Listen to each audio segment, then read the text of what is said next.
¿Qué tal? Muy buenas tardes. Bueno, comenzamos 2021, un año en el que se están colocando las esperanzas prácticamente de toda la humanidad respecto a cuál podría ser la solución a esta crisis tremenda de COVID-19. Tenemos la esperanza puesta en la vacuna, una vacuna que se comienza a aplicar en algunos países.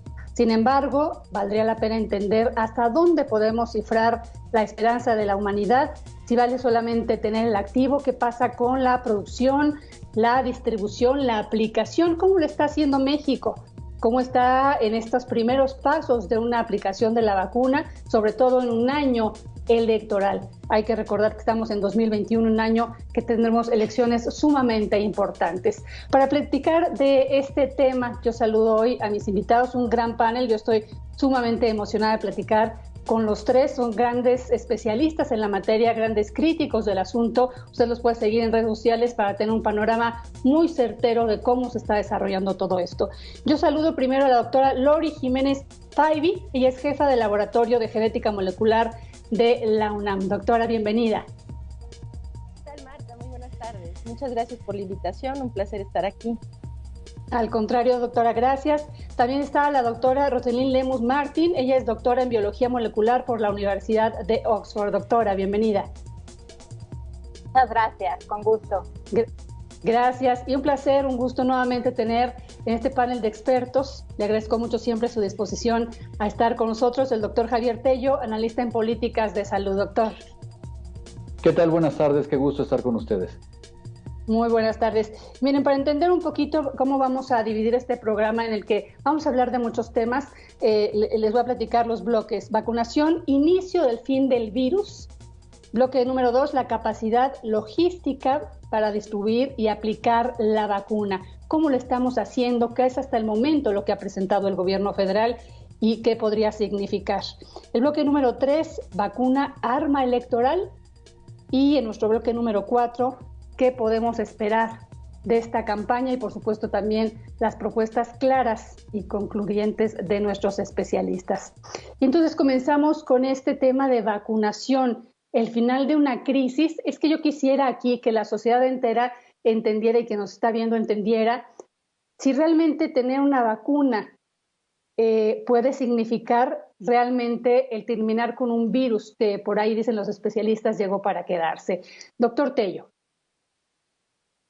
Bueno, hay que entender que no necesariamente el tener una vacuna nos ayuda a erradicar un virus. De hecho, son muy pocas. Se cuentan con la mano las enfermedades que han estado lo suficientemente controladas y solamente hemos erradicado la viruela humana de la faz de la Tierra. Hay que recordar que antes de que tuviéramos esta pandemia, estábamos a punto de tener un control casi absoluto sobre la polio. Se ha descuidado a partir del año pasado en algunas regiones del centro de Asia y algunos otros virus los hemos tenido un poco a raya, como es el caso del sarampión, pero ese es un excelente ejemplo. Si dejamos de vacunar, el sarampión regresa, por ejemplo, ¿no? Entonces, este virus no tiene en este momento ninguna seña de que se vaya a ir bajo ningún medio. Lo único que podemos hacer, y estamos en una fase muy, pero muy temprana de su historia, es buscar la manera de controlarlo con un aislamiento o a través de las vacunas. Y rápidamente aquí yo quiero mencionar una frase que se ha dicho en muchas ocasiones ya en los medios, se la escuché también a la doctora Lorian, no es lo mismo tener vacunas que hacer vacunación. La vacuna está y la vacuna puede tener cierta efectividad para algo, pero el tener la vacunación es el truco, es darle muchas dosis de vacunas a quien lo necesita. Y algo muy importante, la vacuna no es para mí. La vacuna no es para que yo me proteja, la vacuna es a nivel comunitario. Sí, es bueno que yo esté protegido y que yo no me vaya a contagiar, pero una vacuna funciona cuando un infectado se enfrenta a 20 que están vacunados y no puede transmitir la infección. Eso es lo que estamos buscando, crearle barreras al virus para que no tenga a dónde pasar. Si el virus no desaparece nunca del planeta, no hay problema si estamos vacunados. Si no estamos vacunados, entonces sí hay problema. Claro, aquí leía yo justamente el tema de cómo sería la estrategia para lograr lo que se está buscando con la vacuna, que es la llamada real, no con contagios, inmunidad del rebaño. ¿Cómo le explicamos esto al auditorio, doctora L'Oreal? Sí, claro. A ver, la inmunidad de rebaño se ha abusado mucho de este término durante la pandemia porque se ha empleado este término equivocadamente en reiteradas ocasiones. La inmunidad de rebaño nunca ha tenido un sentido de dejar intencionalmente a la población infectarse. Esto, aparte de ser pues una falta de ética tremenda, ¿verdad? No necesariamente, o sea, es decir, la inmunidad de rebaño nunca ha sido un concepto utilizado con el sentido de dejar infectar a las personas en la comunidad. La inmunidad de rebaño es en sí un cálculo que se hace para saber cuál es la proporción crítica de una población que necesita estar inmunizada para conferirle protección al resto de la comunidad. Entonces, la inmunidad de rebaño se calcula con base en la transmisión que tiene cada patógeno, queriendo decir que un patógeno que es muy contagioso, es decir, esto se calcula como un número reproductivo, ¿no? Se llama número reproductivo efectivo, vamos a poner. Entonces, este número para SARS-CoV-2 ha estado calculado entre 2.5 y 3.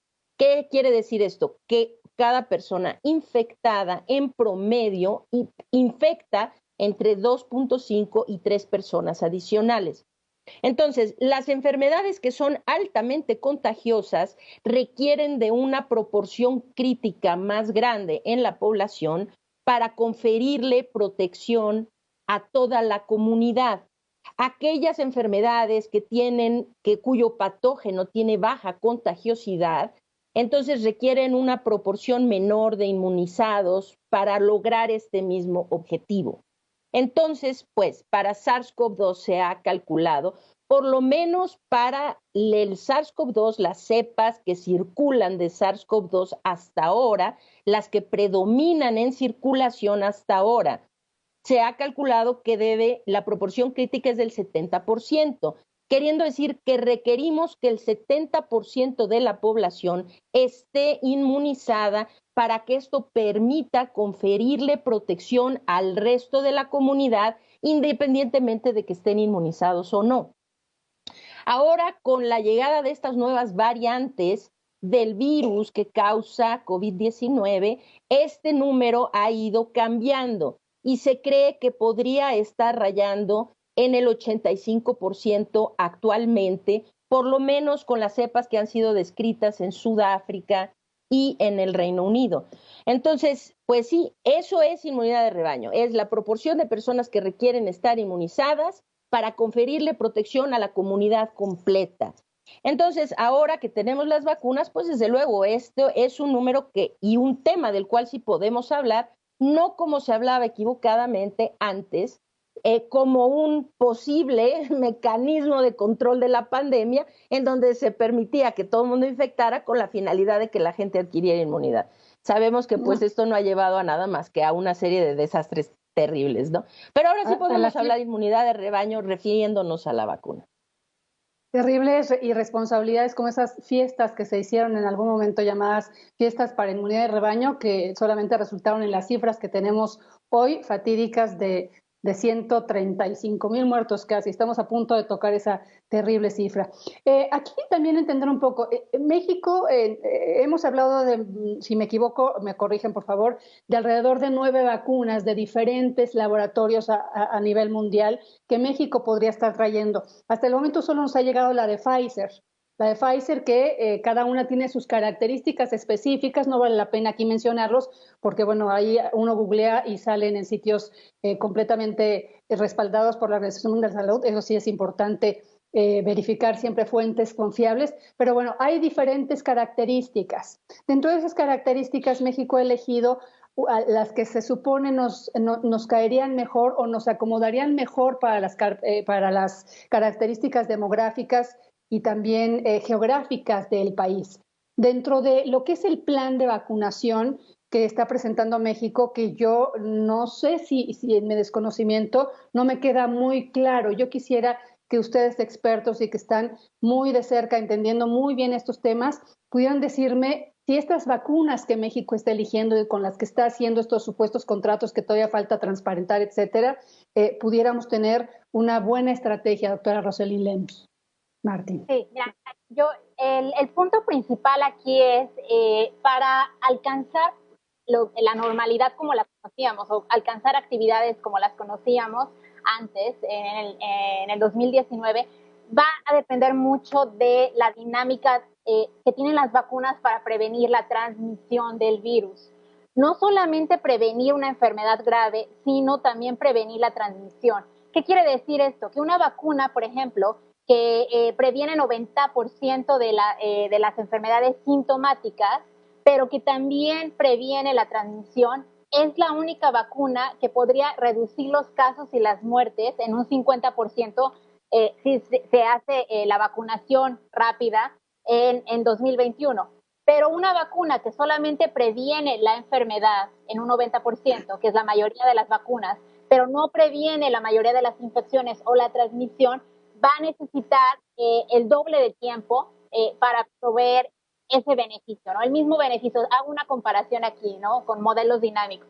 Pero estas vacunas, las que tiene México, quiero aclarar que no son necesariamente las que nos van a ayudar más, ¿no? Como lo mencionas. Son las que se fueron aprobando poco a poco porque, bueno, todavía no tenemos en aprobación bastantes vacunas. Recordemos que muchas todavía tienen que terminar los datos preliminares de fase 3, porque la fase 3 continúa a pesar de que ya se tienen datos y que se tiene la aprobación de emergencia.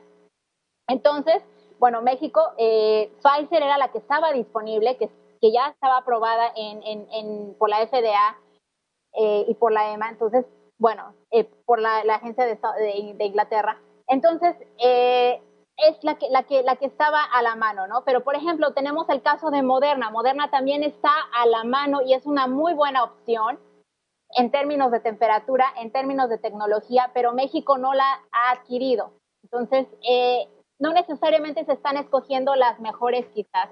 Se están escogiendo en base quizás al precio o a la temperatura en la que se transportan, pero no necesariamente a esta dinámica que yo estoy mencionando, porque también esta dinámica que yo estoy mencionando se va a ir estudiando conforme vayamos vacunando a más personas. Claro que aquí voy a aprovechar antes de pasar al siguiente bloque para hacer una pregunta de Nathaniel que nos manda esta pregunta. Dice, no sé si pudieras preguntar a tus especialistas en qué consiste la autorización de emergencia que hizo la FDA y la Comisión Europea de Medicamentos. Explicar brevemente este asunto. ¿Qué es una aprobación de emergencia y por qué? Doctor Tello. La autorización, sí, gracias. La autorización de uso de emergencia es una condición que tienen las autoridades regulatorias para que cualquier medicamento, cualquier biológico o cualquier dispositivo médico pueda ser utilizado sin haber terminado todavía muchas de las fases de investigación. Justamente lo que nos estaba diciendo la doctora Roselyn era esto. En este momento las vacunas no han terminado sus fases de investigación, como las vacunas del sarampión o las vacunas del neumococo, que ya hace mucho tiempo que terminaron esto. No, si nosotros recordamos, en este momento hay estudios en fase 3 de la vacuna de CanSino, inclusive en México. Y todos los que fueron vacunados para la fase 3 de la vacuna de Pfizer y de BioNTech siguen en observación. Entonces, como todavía puede haber cosas y pueden surgir cosas, no es que hayan terminado. Como el beneficio es mayor que el riesgo y hay una emergencia, se permite entonces que se utilicen de esta manera. No es un registro completo. ¿Por qué? Porque el registro completo requiere de una carpeta enorme que tiene que someterse a hacerse estudios, controles de calidad, técnicas de manufactura, etcétera, etcétera. Y todo esto al final da un registro sanitario completo. Cuando se tiene registro sanitario completo, dependiendo de las leyes de cada país, se puede comercializar abiertamente. Por ejemplo, uno puede comprar una vacuna de cualquier tipo en una marca comercial y seguramente se la van a vender. Aprovecho para decir una vez más que en este momento no se encuentra ninguna de las vacunas en el mundo que tienen autorización de uso de emergencia, no es posible comprarla de manera comercial, ni para un particular, ni para un gobierno estatal, ni para nadie. Las vacunas están en venta exclusivamente para los gobiernos de los países a través de este mecanismo que tiene la Organización Mundial de la Salud para poder proveer de vacunas a todo el planeta. Una de las razones por las que la Organización Mundial de la Salud ya le otorgó la autorización de uso de emergencia a la vacuna de Pfizer y BioNTech es para que pueda ser adquirida de manera masiva para los países más pobres del mundo. Entonces, es un permiso exclusivamente que se da porque hay una situación extraordinaria en donde se puede beneficiar a la población, pero no hemos terminado todavía con todos los trámites científicos necesarios para poder comercializarla. De acuerdo. Varias aclaraciones que nos hizo doctor Tello en esta respuesta, porque también se nos hacía la pregunta de por qué particulares no la pueden vender, por qué solamente está en manos del gobierno, etcétera. Y bueno, con esto se aclara. Exactamente, que no está en venta porque no se han terminado las pruebas. Y está también de que nos preguntaban de por qué, si no estaba completamente terminado el ciclo, se había aprobado y que si eso pudiera representar peligro. Entonces, mató varios pájaros de un tiro. Yo le quiero invitar a usted, nuestra auditoria, a que se comunique con nosotros. Estamos a través de las redes sociales de Mega Noticias TVC, completamente en vivo, Facebook Live, Twitter, y por supuesto recibiendo sus preguntas. Aproveche este momento. Si tiene preguntas sobre vacunas, sobre la estrategia de vacunación, tenemos a los mejores especialistas esta tarde con nosotros, así que hay que aprovechar esta gran oferta de conocimiento. Vamos al bloque 2, en donde vamos a hablar justamente de cómo está haciendo las cosas México. Estamos en una etapa temprana de todo lo que podría representar esta estrategia de vacunación, que desde mi punto de vista, yo no sé si ustedes lo vean diferente, debería constituir como la prueba de fuego, porque con base en cómo funcione todo esto, pudiera funcionar ya la etapa masiva de vacunación, que será cuando comiencen a llegar de verdad todas esta serie de vacunas adquiridas en estricta teoría por nuestro país. Y bueno, ¿cómo vería la doctora Roselyn Lemus que está actuando el gobierno federal con esta vacunación hasta el momento para la comunidad médica? Ojo, y hay que decirlo, hay que aclararlo y hay que reclamarlo, solo para el sector público. Así es. Sí, desafortunadamente, bueno, la logística está teniendo algunos problemas, algunos retos. Ya sabíamos desde el inicio, antes de que iniciara la vacunación en México, que se iban a presentar retos. ¿Por qué? Estamos iniciando con Pfizer y bueno, esta vacuna en particular, el reto que tiene es la ultracongelación, ¿no? Entonces, se tiene que mantener a cierta temperatura, porque una vez que se saca del congelador y se pone en el refrigerador a otra temperatura mayor, bueno, solamente se tienen 5 días después de la descongelación para poderse aplicar. Entonces, ahí está con un reto, ¿no? Ahora, otro reto importante es que se le dejó a la mano de los militares. Y bueno, la vacunación se hace en ciertos centros y las Fuerzas Armadas quizás no tienen suficiente personal ni ubicación para realizar esta operación en todo el país, ¿no? Entonces ahí es muy importante la cooperación, incluso con la iniciativa privada, ¿no? Estamos viendo que en otros países, aquí por ejemplo en Estados Unidos el ejemplo, se están usando farmacias, supermercados, incluso lo estamos viendo que Disney va a hacer como un centro muy grande en California, se están usando a la iniciativa privada para tener una logística mayor de distribución. Entonces yo creo que el punto en México es que no se tiene todavía la capacidad exacta de logística y de distribución, al haberse usado las Fuerzas Armadas. Entonces, aquí hay que introducir, yo creo que a la iniciativa privada ya hay bastantes empresas que están otorgando ayuda, que están ofreciendo ayuda. Falta que el gobierno las tome y, claro, está farmacias, Bimbo, etcétera, otras marcas, ¿no? La UNAM publicó ayer un comunicado justamente ofreciendo su apoyo. Doctora Lorian, ¿tiene usted una idea clara de cuál es la estrategia gubernamental? No, bueno, creo que nadie tiene una idea clara de cuál es la estrategia gubernamental porque no creo que haya una estrategia gubernamental clara. Es decir, que la estrategia, el problema principal aquí es que no se ha planteado una estrategia suficientemente minuciosa para saber.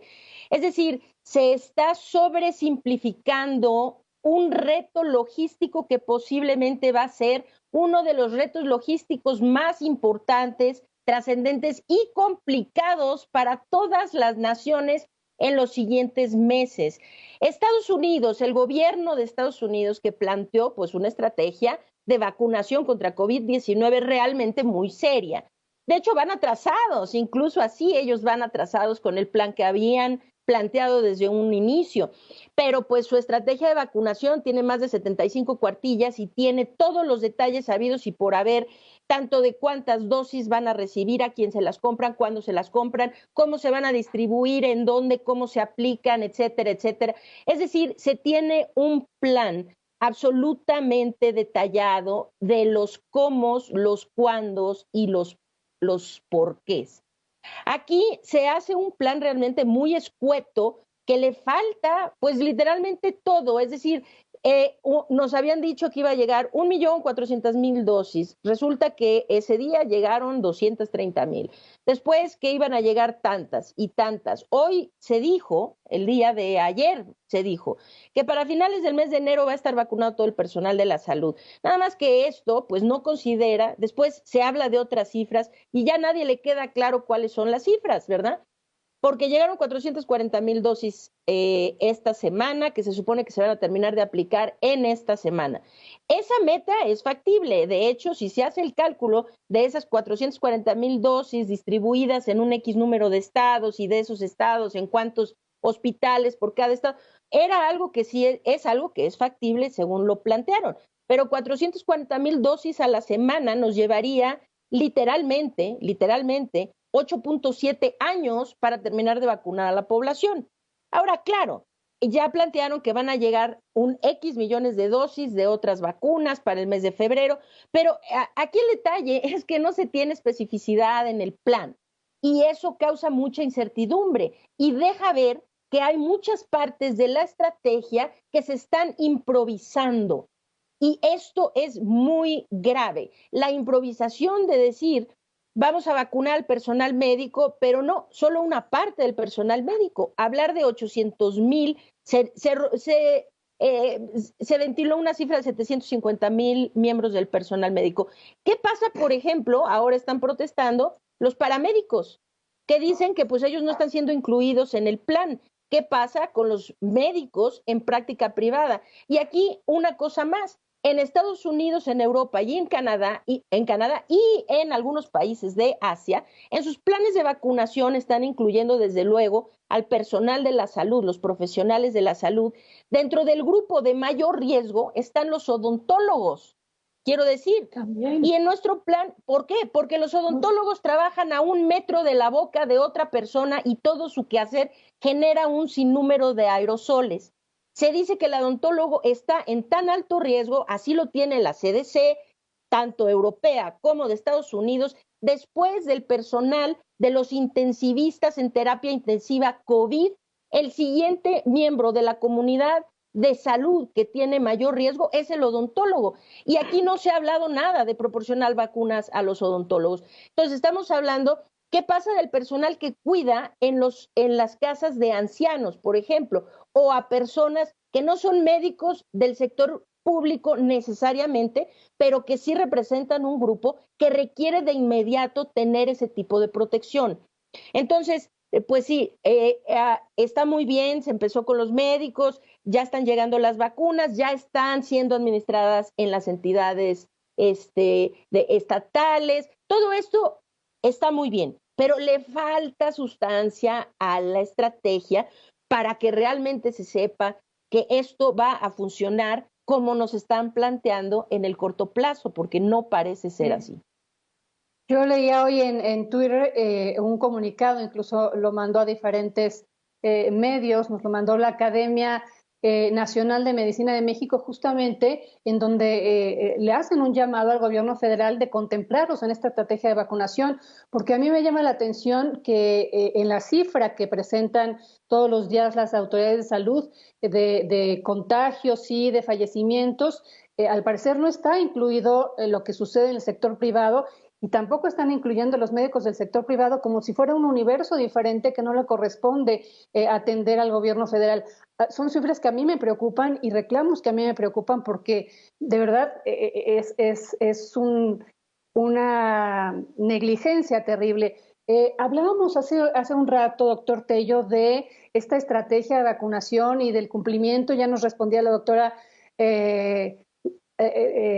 Lorian, el tema de, nos preguntaba una persona aquí si es cierto que a este ritmo van a terminar de vacunar dentro de 8 años, y bueno, ya nos contestaba muy claramente, sin saber la pregunta, pues que haciendo las cuentas sí. Yo ayer veía también cómo se publicaban las cifras de vacunación, ayer como hasta brincaban y parecía una gran noticia que se habían vacunado 93,000 y pico de personas.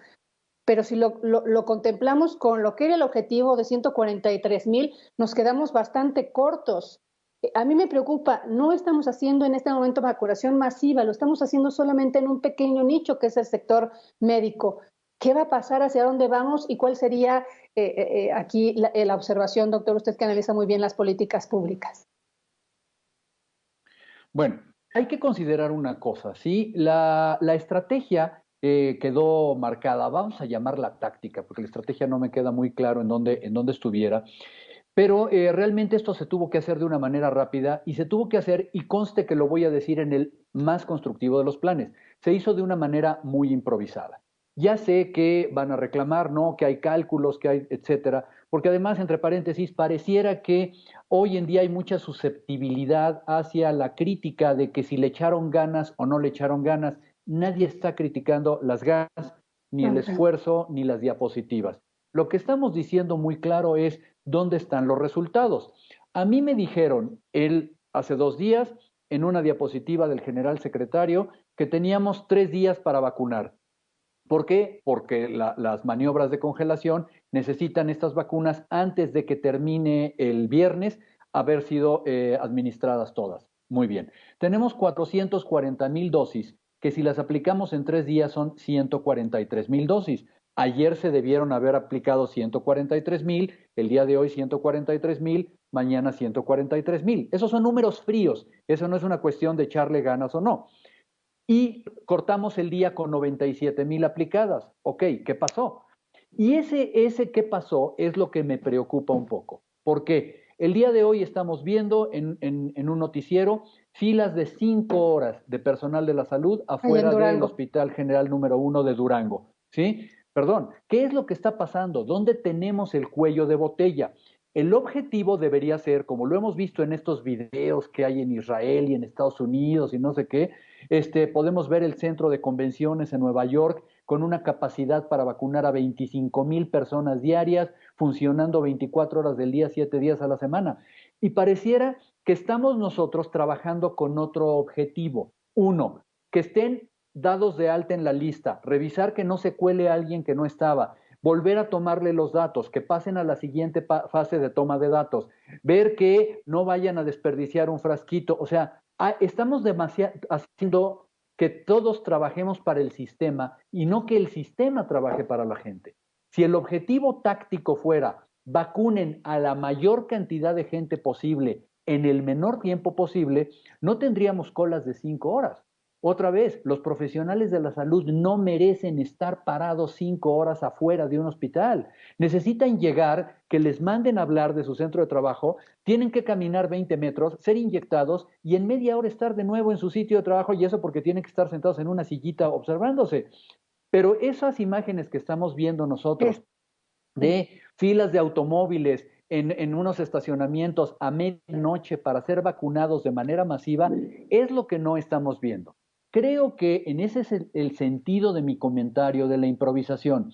Lo estamos haciendo de una manera con la que cumplimos con todos los requisitos para que estemos contentos, pero estamos dejando el número atrás. Y aquí no estamos bromeando. Si no cumplimos con los 3 días de las 440,000 dosis, vamos a tener que regresar, ¿sí? Y aquí la doctora Lorian me va a decir cómo le vamos a hacer para regresar a ultracongelarlas.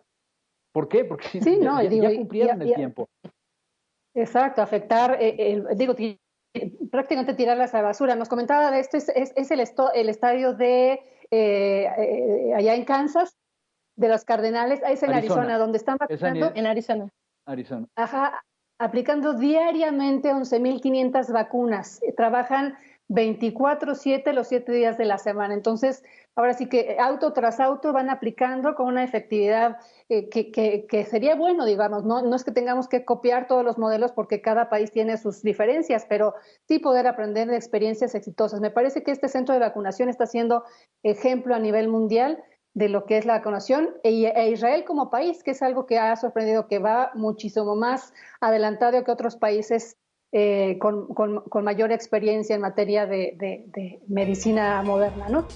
Aquí nos pregunta nuestro auditorio varias cosas. Yo quiero preguntarles algunas también para dar voz a nuestra ciudadanía. Y nos pregunta, por ejemplo, aquí Yolanda Morales Quiroga, ¿qué opinión tienen sobre las vacunas de China, CanSino y la rusa Sputnik? ¿Generan algún riesgo para uso masivo en México? Acá otra persona también pregunta sobre esta vacuna Sputnik. ¿Cuál sería la respuesta, doctora Roselyn Lemus? Sí, bueno, la vacuna Sputnik tiene mucha controversia. De hecho, bueno, ya sabemos que se está aplicando en Argentina, ya se aplicó en Rusia y todavía no se han publicado los resultados de fase 3. De hecho, hoy supimos que se bloqueó el sitio de Twitter de Sputnik 5 para evitar que siguieran publicando. Todavía se puede ver información, pero hoy lo bloquearon. Pero bueno, al punto que voy, ellos claman que es 91% eficaz, pero todavía no se han publicado los resultados. De hecho, desde la fase 2 que publicaron, hay una controversia enorme al respecto de si realmente los resultados eran fidedignos o no. Entonces yo tomaría con pinzas un poco esta vacuna hasta que no se tengan publicados los resultados. Ahora, de hecho ya se va a aprobar en México, posiblemente ya esta semana o la siguiente semana es muy probable que se apruebe de emergencia en México, porque bueno, es una buena opción. De hecho ya vimos que Gatell fue viaje a Argentina para observar cómo se está poniendo allá y bueno, ver si es una buena opción. Pero si ellos claman que es 91%, ok, si eso es cierto, sería una buena opción. De hecho, la estrategia, cómo la diseñaron, tiene muy buena estrategia. De hecho, tiene 2 vectores. Hicieron una muy buena estrategia para evitar la posible inmunidad que, por ejemplo, CanSino no tiene o que Johnson & Johnson no tiene, ¿no? Entonces, sí es una buena estrategia, pero hay que tenerlo en papel para realmente verificar que es la eficacia que ellos mencionan. Y aquí entonces, a ver, si México ya incluso fue el subsecretario Gatell a Argentina, si se va a traer a México, entonces ya no me quedó claro. ¿Es bueno que la tengamos en México? ¿Puede estar tranquila la ciudadanía de su aplicación? A ver, doctor, Tello, alza la mano. Y le veo la cara a la doctora Loriano, ahorita también le damos la palabra. Perdón, yo nomás quiero ser claro en una cosa. Yo puedo pecar de ortodoxo seguramente, pero para mí los resultados clínicos tienen que estar publicados en una revista científica y validados por pares. El que el director de CanSino salga en un video en Palacio Nacional vendiéndome las bondades de su vacuna, no me prueba nada. Qué bueno que me digan que tiene 90 y tantos %.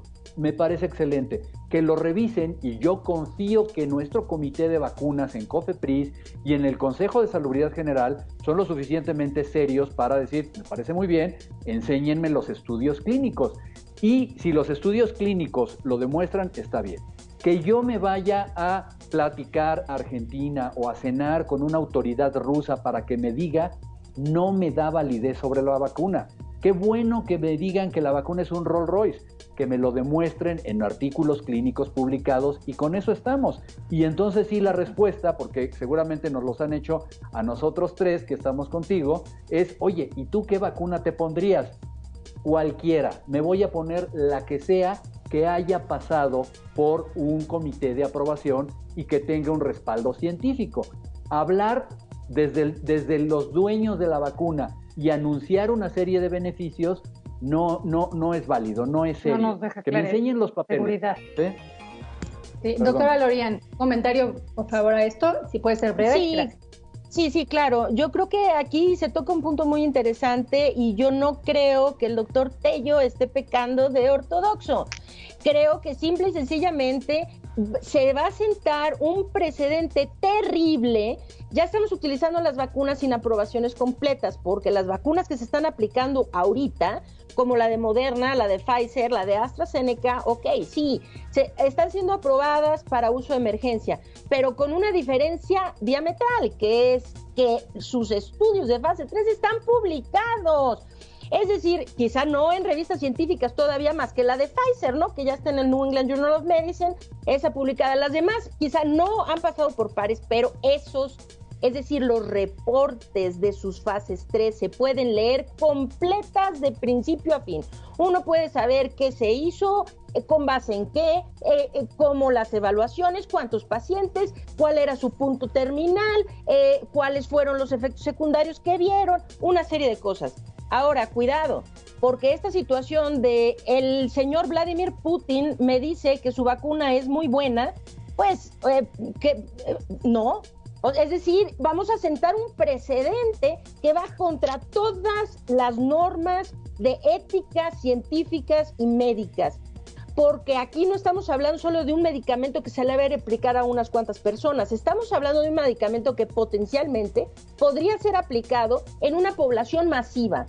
Entonces, irse con el lujo de que, no, ya no importa que estén aprobadas o no, el chiste es vacuna a todo mundo con lo que tengas. No, perdón, no. Necesitamos tener que pasen las vacunas por el escrutinio científico, que se pasen por la normatividad adecuada y que sepamos con certeza que lo que vamos a estarle inyectando a las personas tiene no solo efectividad, más beneficios, sino que tiene seguridad. Lo más importante, un medicamento que potencialmente va a estar aplicado a millones de personas, lo mínimo que podemos pedir es que se tenga esa información disponible. Me gustaría dejar este tema muy, muy importante y muy enfatizado para los próximos días, porque, como dice el doctor Javier Tello, parece que esto solamente está quedando en apelar en que la COFEPRIS será suficientemente responsable para no aprobar una situación así por la emergencia que está viendo. Doctora Roselín, perdóname, vamos a hacer una pausita rápida porque ya me está presionando la guillotina, es decir, nuestro productor, y tengo que hacer la pausa. Regresamos rápidamente en A Fondo. Yo le agradezco mucho a usted que esté participando tanto en nuestro programa. Volvemos.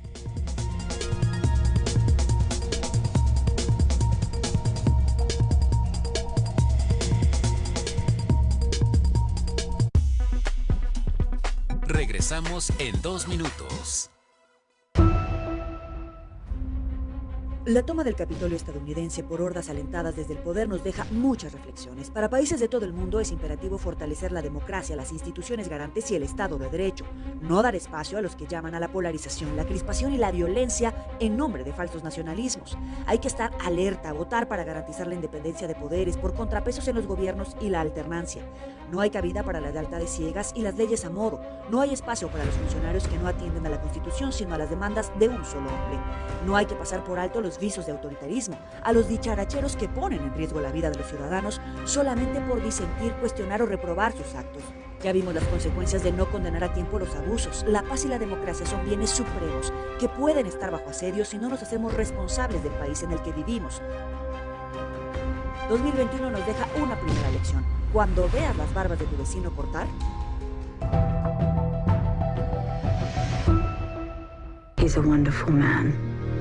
I've seen it, but he's a mess. Una marca de por vida. I want to know what happened to Eric. La venganza se aproxima. He's alive. He's alive.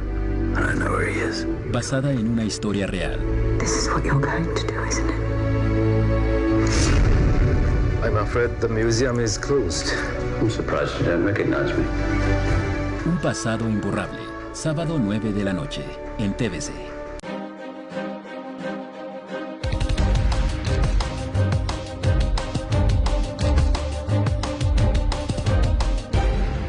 La noticia vista desde otra perspectiva. Nuestro compromiso, ir más allá. Le tengo todos los detalles de COVID-19 y más. Estar cerca de ti. MNTVC con Alejandra López. Lunes a viernes, 6:58 de la tarde. En TVC.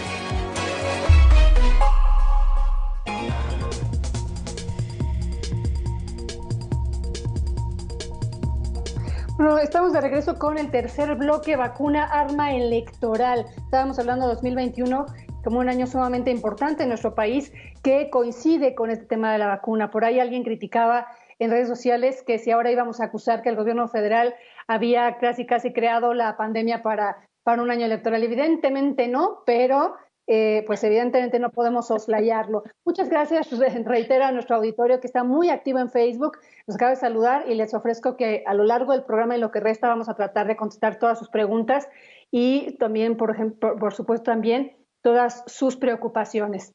A ver, 2021 es un año electoral. Llama la atención hasta este momento dos anuncios que hace el gobierno federal. Uno, el tema de, las Fuerzas Armadas, la Guardia Nacional, involucrada también en este tema de las vacunas, como responsable en muchos lugares de su aplicación. Y después hace un anuncio el presidente en donde habla de los servidores de bienestar y los llama servidores de la nación, siervos de la nación los llama. Entonces, así como están repartiendo los programas sociales, casi se les va a dar el dinero, la vacuna y se les va a seguir considerando en el padrón.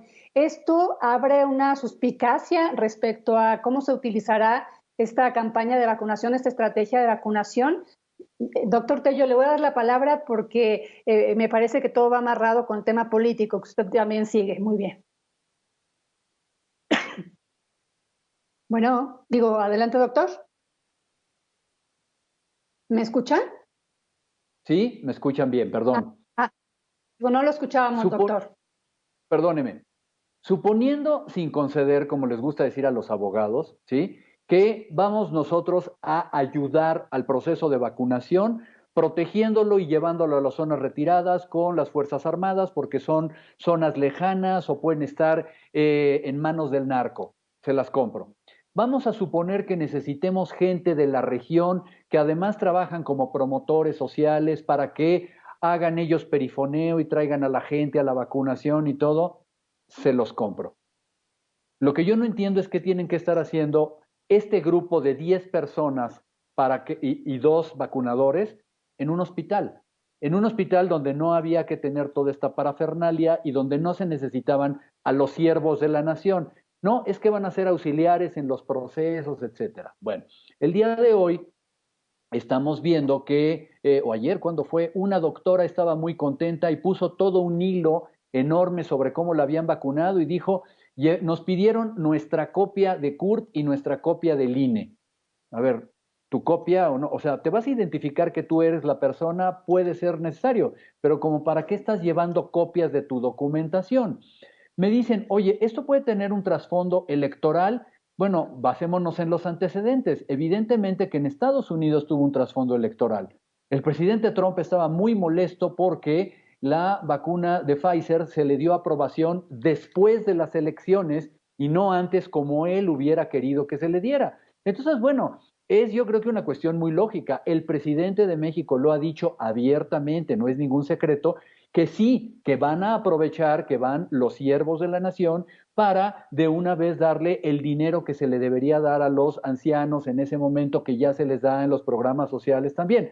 Es una cuestión bastante obvia, ¿no? Vaya, si van los servidores de la nación a vacunar en estas campañas y de veras no hacen ninguna promoción, perdónenme, pero qué desperdicio de personal. O sea, es de sentido común que para algo quieres a 4 personas que se dicen servidores de la nación y que trabajan en la Secretaría del Bienestar para que vayan a hacer cosas que no necesariamente son borrar los palitos de la hoja de captura o acercarle la silla al vacunador.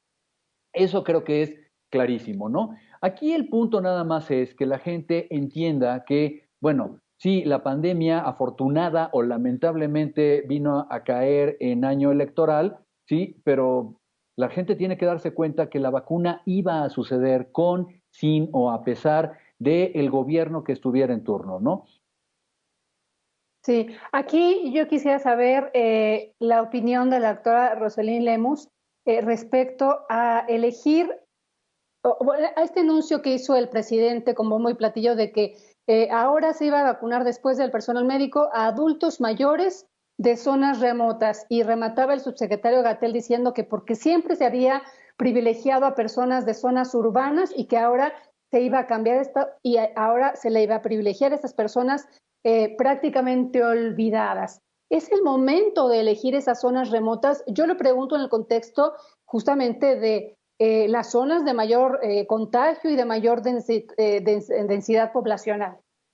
Claro, sí, como lo mencionas, Marta, de hecho no es la decisión adecuada iniciar con las comunidades más alejadas, e incluso la elección que ellos hicieron de usar Pfizer, porque ya lo dijo, Pfizer va a ser para los adultos mayores de las comunidades alejadas. Por logística es lo peor que se puede hacer. ¿Por qué? Porque ya como sabemos, Pfizer tiene que tener esa ultracongelación. Entonces, está llevando la vacuna que tiene el reto de la cadena fría más grande, la está llevando a las comunidades alejadas. Él ya lo mencionó, CanSino y Sputnik 5 van a ser para adultos mayores de las ciudades grandes, ¿no?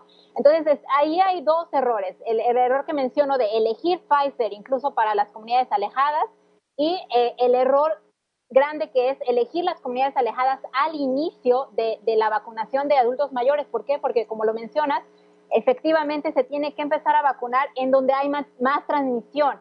En la zona del Valle de México es donde se tendría que iniciar la vacunación, donde hay más casos, no solamente en el Valle de México, sino en los estados en donde hay más casos en adultos mayores y más decesos en los adultos mayores. Se tendría que haber hecho un estadístico, porque desde el principio el plan no se diseñó estadísticamente para ver en qué poblaciones donde se está presentando la mayoría de los casos, la mayoría de los decesos, que desafortunadamente en México, por ejemplo, es en personas de 40 a 50 años, entonces tampoco se está tomando eso en cuenta. Y entonces ahí hay dos errores muy grandes que están haciendo. De hecho, incluso, bueno, ya también lo mencionamos, CanSino, también haberlo elegido para los adultos mayores no es la mejor opción. Entonces creo que el presidente no está leyendo completamente la ciencia, no está leyendo qué es lo que está pasando detrás de las vacunas, y no solamente está eligiéndolo por, me atrevería a decir que por su propia conveniencia electoral, etcétera. No, ese es un punto muy clave, pero sí, no es la mejor decisión. Gracias. Margarita Díaz Martínez pregunta, ¿quién diseña el plan de vacunación? Y ella comenta, parece que se lo pidieron a alguien totalmente ajeno, sin experiencia. ¿Quién lo diseña, doctora Lorian? ¿El plan de vacunación quién lo diseñó? Sí, pues no sé, tal vez esa es la pregunta, es una buena pregunta. Sí, no sé. ¿Se consultó a expertos? La pregunta, ¿sabemos eso? No, bueno, lo que ha ocurrido aquí en nuestro país es algo muy lamentable, que las decisiones en torno a la pandemia han estado todas focalizadas, sin duda, a un núcleo muy pequeño, por no decir a las decisiones de una o dos personas, ¿verdad?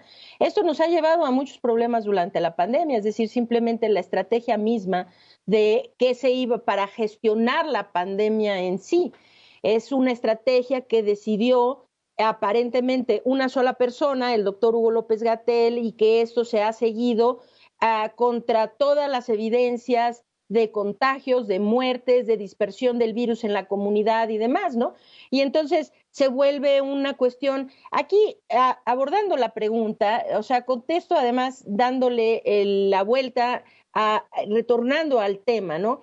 De esta situación de la politización de las decisiones que deben estar basadas principalmente en la evidencia científica y no en las conveniencias políticas. La vacunación no es el único caso de esto, es decir, la estrategia misma de gestión de la pandemia ha tenido este problema, ¿no? Entonces, ¿quién diseñó la estrategia de vacunación? Pues, a ver, ¿dónde ha estado el Consejo de Salubridad, ¿no? El Consejo General de Salubridad, ¿dónde ha estado? Silencioso, viendo que tenemos 135,000 personas muertas, que en el exceso de mortalidad estamos rayando las 60,000 personas en el exceso de mortalidad, y es una persona quien está tomando las decisiones. Pues esto es muy grave. O sea, yo sé que todo el tiempo estamos acostumbrados a hablar el zar de no sé qué, el zar de quién sabe qué. Tal vez si algún aprendizaje queda de la pandemia es que estas posiciones de ultrapoder, en donde es una sola persona quien está tomando decisiones sobre la vida de 129 millones de personas, pues definitivamente no es la mejor opción, ¿no? Ahora, y máxime, cuando la persona que toma las decisiones es un político y no un científico como el doctor López-Gatell. Es decir, que él sí, se pinta como científico, pero todo su quehacer es evidentemente político.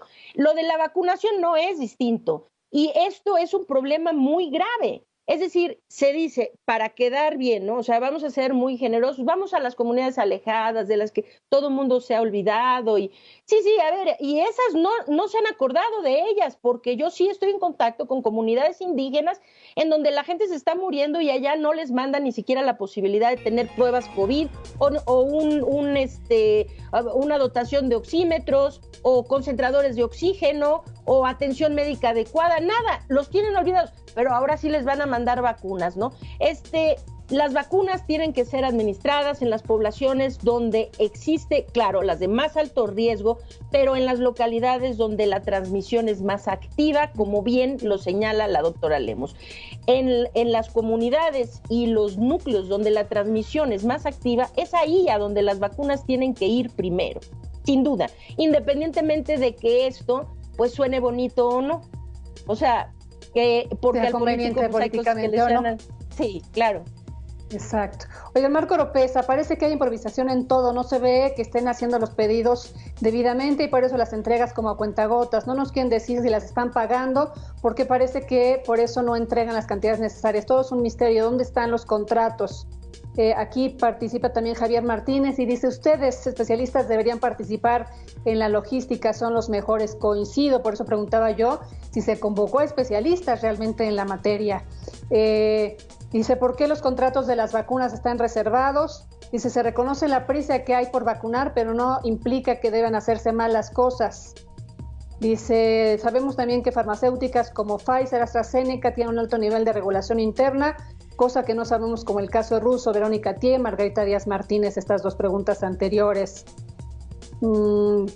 Dice, ¿qué hacer si aprueban la vacuna rusa sin contemplar la fase 3 y me toca esa? Pues uno no puede preguntar, oiga, ¿cuál me va a aplicar? Y entonces no quiero, si quiero. Eso es, ahora sí que lo estamos dejando a responsabilidad de gobierno directamente, ¿no? Retomamos un poquito aquel tema que estábamos hablando, pero decía doctor Tello, apelamos a que la COFEPRIS sea responsable. Apelamos a eso y también yo quiero ser aquí bastante pragmático en este sentido, ¿sí? Hasta el momento no tenemos evidencia de que alguna vacuna, porque aquí yo quiero decirle algo a la población, a veces nos preocupamos si la vacuna es segura. Oye, ¿no te pasó nada? Oye, ¿qué sentiste? Oye, ¿te duele? Y ese debe ser el menor de los problemas. Todas las vacunas después de la fase 2 podemos considerar que son seguras, no realmente representan un peligro. Me preocupa que la vacuna no fuera efectiva o lo suficientemente efectiva. Entonces, si me llegan a poner una vacuna por decreto, porque dijeron que van a traer la vacuna de Turmequistán, porque esa la quieren y no tiene evidencia científica, pues estoy corriendo el riesgo de que no sea efectiva. No creo que me vaya a pasar nada. Quiero que la gente vaya y se vacune tranquila. La que le vayan a poner, esa va a estar bien. Lo que sí puede llegar a ocurrir es que nos vamos a dar cuenta con el paso del tiempo de que hubo baja efectividad en algunas poblaciones que tuvieron o no determinada vacuna. Eso es lo que va a pasar. Vamos a desperdiciar recursos y vamos a poner vidas en juego si las estamos arriesgando. Pero básicamente yo sigo apelando al buen juicio de las autoridades y de los especialistas de COFEPRIS para que tengan la evidencia. Las vacunas van a ser seguras. Eso realmente puedo meter la mano al fuego. Que vayan a ser efectivas, nos lo tienen que demostrar en un papel. De acuerdo, con esto nos vamos a la siguiente pausa y regresamos. No es pausa, es el bloque, ¿verdad? Anuncio el siguiente bloque. ¿Qué podemos esperar de esta campaña? Todavía tenemos muchas preguntas de ustedes, nuestro auditorio. Vamos a dar paso en un momento, pero justamente yo quisiera ir cerrando con los especialistas. ¿Qué podemos esperar de esta campaña?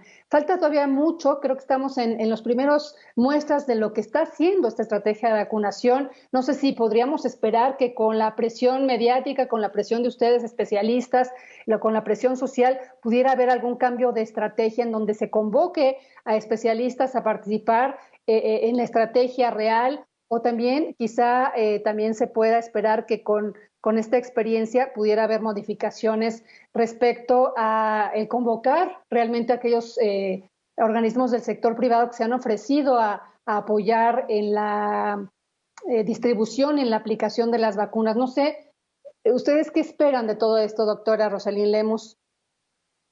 Pues yo esperaría que se acelerara el proceso. Claro, hay límites en los que se puede acelerar, porque no se pueden aprobar vacunas solo por la presión política, ¿no? Pero sí, yo esperaría que se elaborara, que se complementara el plan de vacunación, que se hiciera más eficiente y que se complementara, porque desde el principio, bueno, con esto de las edades, ahora dónde van a quedar los trabajadores esenciales, dónde van a quedar las personas con enfermedades crónicas, etcétera, que ya las van a incluir, ¿no? Por presión quizás mediática o porque ya lo evaluaron realmente, pero sí falta mucho todavía en parte de la logística, mejorar, muchas mejoras, y yo esperaría que se hicieran esas mejoras, que se evalúe realmente el plan, que se haga un control de riesgos y de beneficios y que realmente se mejore. Eso es lo que yo esperaría y que se escuche más a la ciencia sobre todo.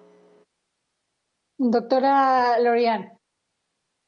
Sí, bueno, lo que yo esperaría es esto. Desde luego que el plan de vacunación tiene que mejorarse si es que se pretende hacer esto en un tiempo relativamente corto. Nada más quiero dejar un número en la mente de la población.